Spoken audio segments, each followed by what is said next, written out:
कभी किसी से बात करते हुए ऐसा लगा है कि काश पता चल जाता कि इनके दिमाग में आखिर चल क्या रहा है। आज हम यही समझेंगे कि हमारे शरीर के छोटे छोटे इशारे हमारे दिमाग के गहरे राज कैसे खोल सकते हैं। अब देखिए, ये कोई जादू टोना नहीं है। ये है मनोविज्ञान, जिसकी कुछ स्मार्ट टेक्निक्स हमें किसी के विचारों को समझने के बहुत करीब ले जा सकती हैं। चलिए एक कोशिश करते हैं। ठीक है, सब तैयार हैं? तो सबसे पहले एक काम कीजिए। डी अक्षर से शुरू होने वाले किसी एक देश का नाम मन में सोचिए। सोच लिया? चलिए आगे बढ़ते हैं।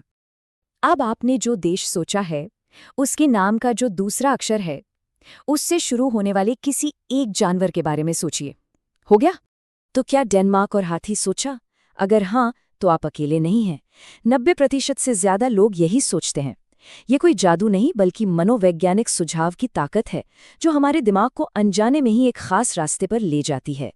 ये तो एक मजेदार ट्रिक थी, पर असल जिंदगी में हम बिना बोले भी बहुत कुछ समझ सकते हैं, खासकर तब जब हमें पता हो कि देखना कहाँ है। और आंखें वो एक बेहतरीन शुरुआत है। एक बहुत ही पॉपुलर थ्योरी है जो कहती है कि आंखों की हलचल हमारे विचारों के बारे में काफी कुछ बता सकती है।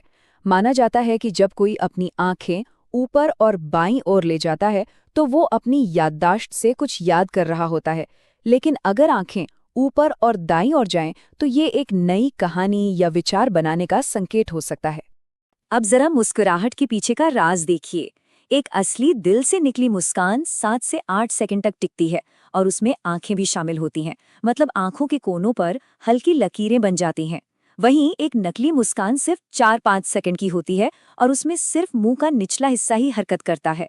तो बड़ा सवाल ये उठता है कि आखिर ये सारे बाहरी संकेत काम करते ही क्यों हैं?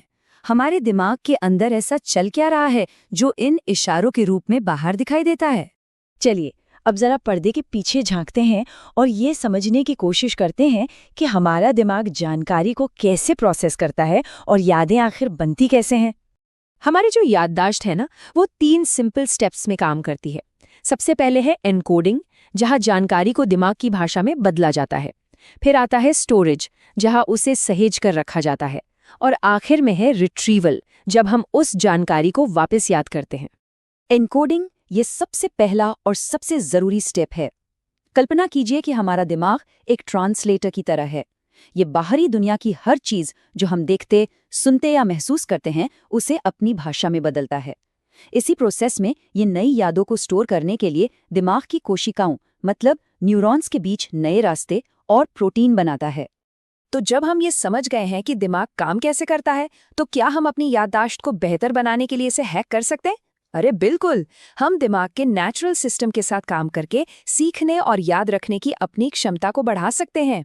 इसका एक बेहतरीन तरीका है चंकिंग। ये हमारे दिमाग का एक सीक्रेट हथियार है।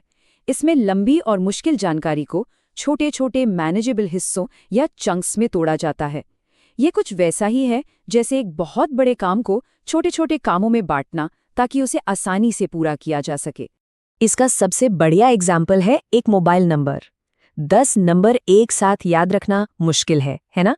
पर जब हम उसे 9529, 778, 866 ऐसे टुकड़ों में तोड़ देते हैं तो ये बहुत आसान हो जाता है। हमारा दिमाग असल में इसी तरह काम करता है।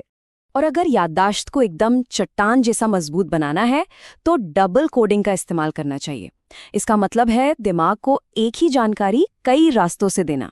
उसे पढ़िए जिससे विजुअल एनकोडिंग हो, उस पर दोस्तों से बात कीजिए जिससे ऑडिटरी एनकोडिंग हो, और उसके मन में एक तस्वीर बनाइए जिससे इमेजिनेटिव एनकोडिंग हो।